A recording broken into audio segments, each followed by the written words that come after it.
En el corazón de un estado interior de los Estados Unidos, en un edificio de hormigón y alambradas de espino, Enrico Cavan aguardaba su destino en el corredor de la muerte. El aire denso y el sonido incesante de puertas metálicas reforzadas eran su única compañía. Desde hacía meses, esa rutina monótona se había convertido en la banda sonora de sus días. Cada vez que las luces fluorescentes parpadeaban, cada vez que un guardia pasaba con pasos pesados, Enrico sentía el pulso irregular de su propia ansiedad.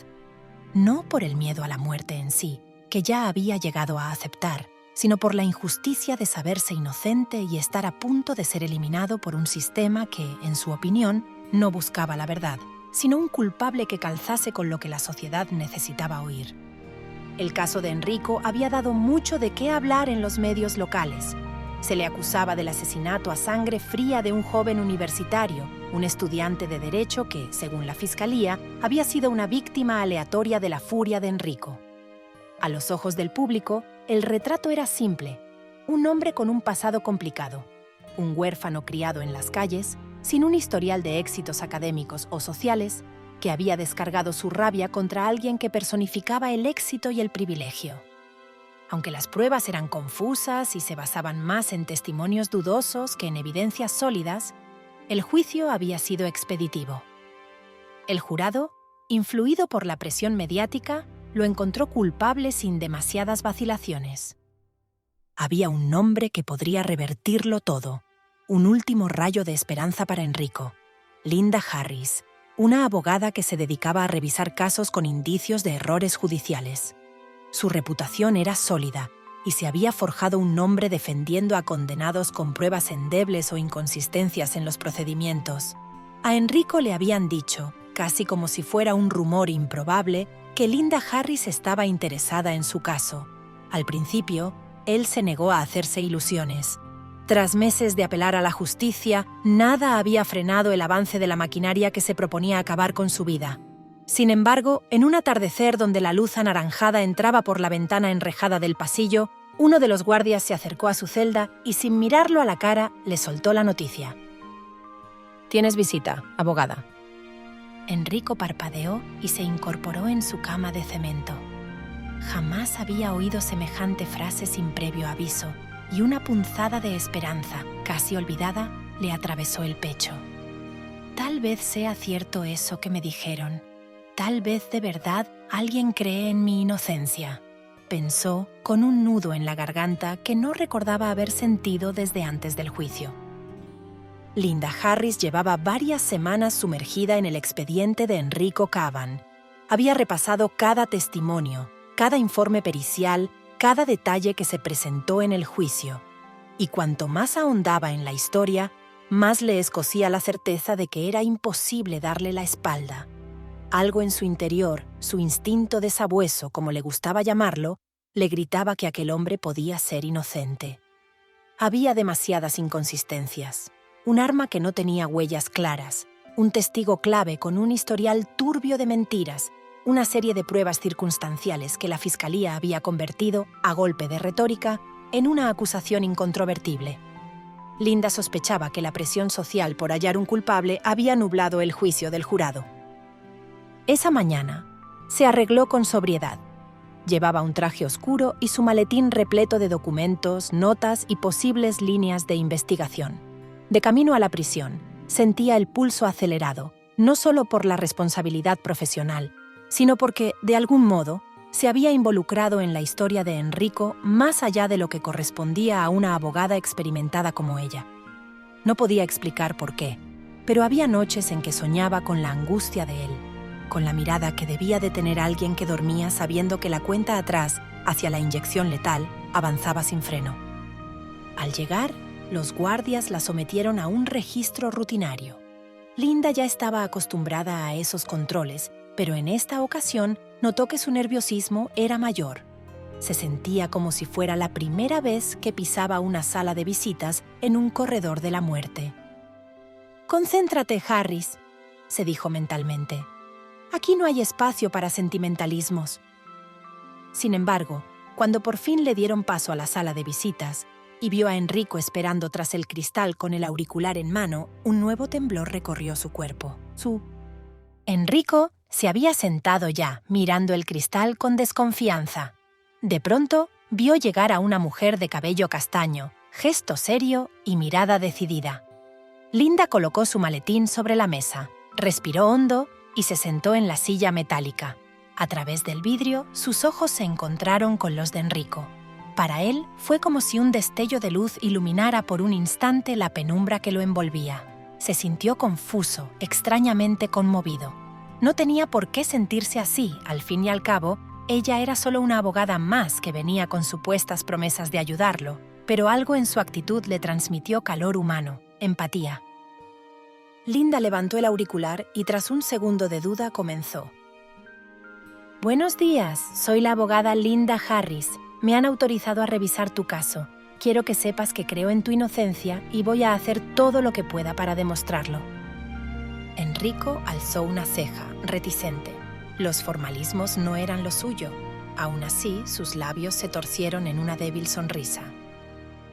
No sabía que a alguien le importaba mi inocencia. Creía que ya todos habían pasado página. No he pasado página, replicó Linda con seriedad. He leído todo lo relativo a tu juicio. Hay demasiadas cosas que no encajan. ¿Eres la única que lo ve? El resto han preferido creer que maté a ese chico. Enrico suspiró y miró sus propias manos esposadas bajo la pequeña ranura de la mampara. ¿Por qué lo haría? Nunca tuve motivos para matar a nadie. Linda le sostuvo la mirada. Tenía los ojos cansados, las ojeras de quien no duerme bien desde hace días, pero también reflejaban una firme convicción. Puedo intentar apelar el veredicto, siempre que encontremos alguna prueba sólida que demuestre errores en el proceso o tu falta de implicación directa. Tengo la pena de muerte encima. Mi ejecución está programada para dentro de unas semanas, le recordó Enrico con amargura. ¿Te parece tiempo suficiente para encontrar pruebas que, curiosamente, la Fiscalía y la Policía no encontraron? Si hay la más mínima posibilidad, la aprovecharé, respondió Linda con su voz trémula de determinación. Quiero que me cuentes todo, con detalles. Empezaron así sus primeras conversaciones. Durante días, Linda visitó la prisión tantas veces como pudo. Ambos se sentaban, separados por el mismo cristal blindado, tomaban el auricular y conversaban durante horas. Ella pedía a los guardias extender el tiempo de visita al máximo, argumentando que el caso requería un estudio exhaustivo. Él respondía a cada pregunta, volvía una y otra vez sobre su coartada, describía la escena, explicaba el porqué de su paradero aquella noche fatídica. Linda tomaba notas, buscaba contradicciones o lagunas y cuando terminaban volvía a su despacho y se sumergía en papeleo, desenterrando antiguas grabaciones y declaraciones de testigos. En esas conversaciones, algo se fue forjando más allá de la relación abogado-cliente. Enrico, al principio áspero y receloso, empezó a relajarse. Linda no solo era su última esperanza legal, sino alguien que, según él, realmente se preocupaba por su historia. Descubrió que ella venía de una familia de clase media en Chicago, que había sido la primera en graduarse en Derecho y que llevaba varios años peleando en los tribunales contra lo que consideraba un sistema discriminatorio. Ella se consideraba una cazadora de errores judiciales. Cuando él le preguntó por qué, Linda bajó la mirada y respondió: «Hubo un caso cuando yo era muy joven. No pude hacer nada para salvar a una persona inocente. Desde entonces juro que no dejaré pasar otra injusticia». Aquellas palabras resonaron en el alma de Enrico. Poco a poco, la frialdad de la sala se convirtió en un espacio íntimo donde compartían más que papeles y pruebas. Él le habló de su infancia dura, de los orfanatos que recorrió, de las peleas en las calles y de cómo nunca había tenido una oportunidad real. Linda se compadeció, pero no con la condescendencia habitual, sino con una empatía auténtica que a él le resultó increíblemente reconfortante. Con el paso de los días, su necesidad de verla aumentaba, y Linda también empezaba a sentir que ansiaba esas conversaciones más allá de lo profesional. Era un amor extraño, delirante incluso, pues se consumaba a través de un vidrio y con un teléfono desgastado por cientos de historias de dolor. Pero a medida que sus miradas se hacían más cómplices, comprendían que algo había despertado. Linda jamás se lo admitía en voz alta, quizá por miedo a violar la ética o por vergüenza de enamorarse de un condenado a muerte. Enrico, por su parte, se debatía entre la alegría de sentir, por fin, un afecto tan genuino y el dolor de saber que su tiempo se agotaba. Mientras tanto, Linda trabajaba con febril dedicación. Localizó a un testigo que, según sospechaba, había mentido durante el juicio. Indagó en la forense que realizó la autopsia a la víctima y halló irregularidades en los reportes, detalles que la fiscalía nunca contrastó. Poco a poco fue reuniendo material suficiente para solicitar una suspensión de la ejecución, al menos hasta que se revisaran los hechos de nuevo. Sin embargo, los tribunales superiores, presionados por intereses políticos, cerraban filas. Parecía que la imagen de mano dura contra el crimen resultaba demasiado valiosa para la clase política como para permitir que un caso así se tambaleara. Linda no se rindió. Preparó recursos, presionó a contactos, ofreció entrevistas a un par de periodistas independientes que se interesaron por el caso.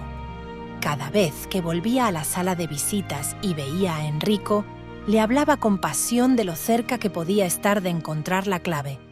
Cada vez que él la escuchaba, la esperanza se encendía en su mirada, solo para ser apagada por el tic-tac implacable del calendario. Conforme se acercaba la fecha de la ejecución, la tensión se alzaba como una ola gigante. Linda pasaba noches enteras en vela, intentando encontrar una prueba irrefutable que obligara a un juez a suspender la orden. A veces creía rozarla con la punta de los dedos. Otras sentía que todo se desmoronaba y que estaba condenada a fracasar. Enrico, pese al inmenso amor que empezaba a gestarse en su interior, entró en una fase de melancólica resignación.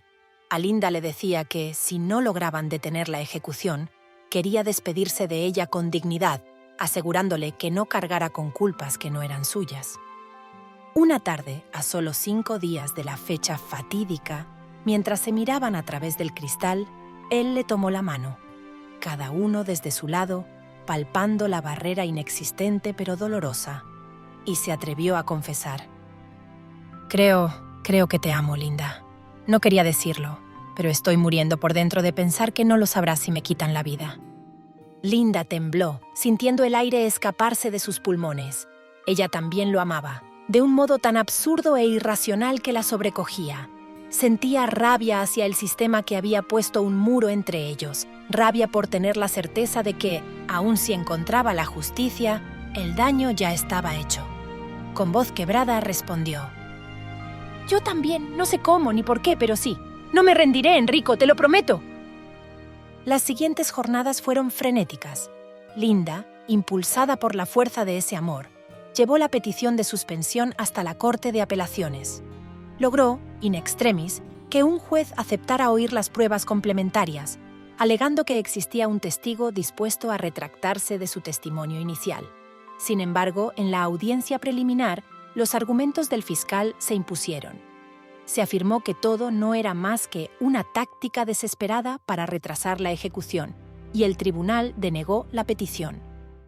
Los últimos 3 días se convirtieron en un martirio.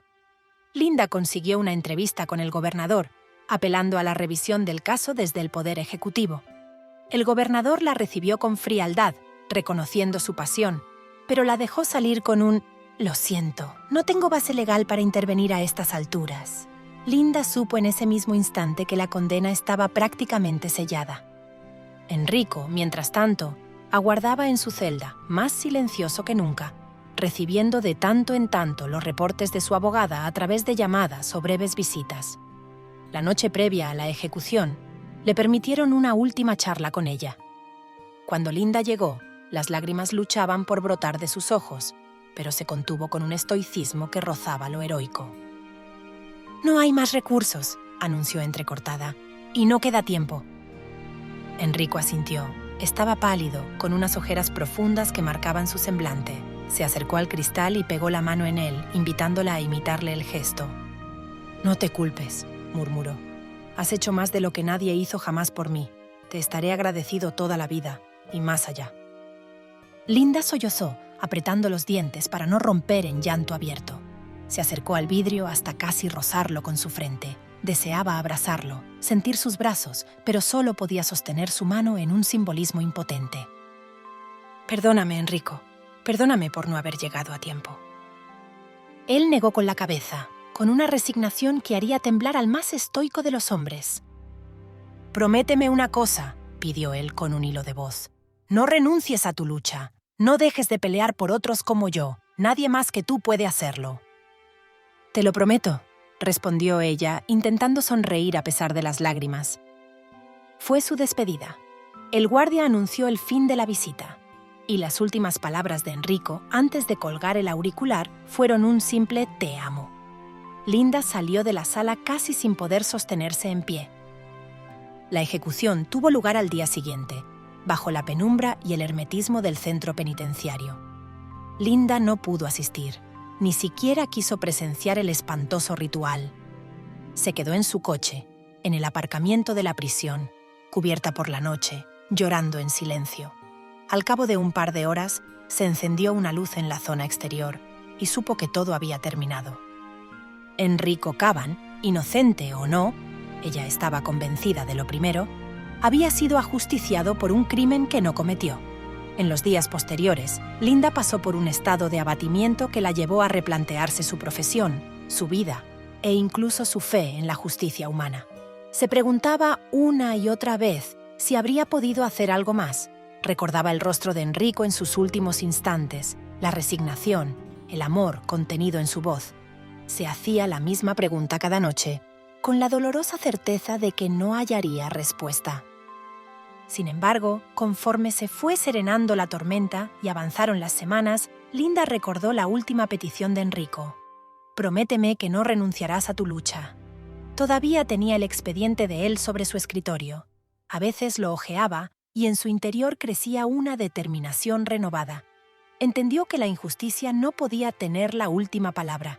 Si no había conseguido salvar a Enrico, se juró que pondría su empeño en salvar a otros que se vieran arrastrados por la misma maquinaria ciega. Así nació un proyecto nuevo en su vida. Linda dedicó su carrera a defender a condenados a muerte con casos dudosos, a reabrir juicios, a presionar a las cortes para revisar pruebas y a concienciar a la opinión pública sobre la fragilidad del sistema. Inició contactos con organizaciones sin fines de lucro y pronto se hizo un nombre en la lucha contra la pena capital, especialmente cuando existían indicios de inocencia. Y cada vez que se sentaba frente a una mesa a preparar la estrategia de defensa de un nuevo acusado, cerraba los ojos y evocaba la imagen de Enrico, el hombre de gesto dulce y pasado duro, que había depositado en ella su última confianza y su último amor. Ese amor irracional, nacido al otro lado del cristal, se convirtió en la fuerza que impulsó a Linda a no rendirse jamás. Aunque los días de culpa y soledad no desaparecieron por completo, encontró en la memoria de Enrico un faro que la guiaba en la oscuridad. Algunas noches, mientras firmaba papeles y revisaba expedientes hasta el amanecer, creía escuchar el eco de su voz, diciéndole que siguiera adelante. La historia de Enrico se esfumó pronto de los titulares, reemplazada por otros casos mediáticos y otras tragedias. Pero en el corazón de Linda Harris permaneció la semilla de una lucha inquebrantable, nutrida por el recuerdo de quien, aún en su hora más oscura, logró amar sin condiciones. Y a veces, en un susurro, mientras guardaba los expedientes del día, Linda repetía con un hilo de voz: «Te amo, Enrico. No dejaré que mueras en vano». Y sentía, como un espejismo que la consolaba, la calidez de una mano que se posaba sobre la suya al otro lado de un vidrio que ya no existía más que en su memoria.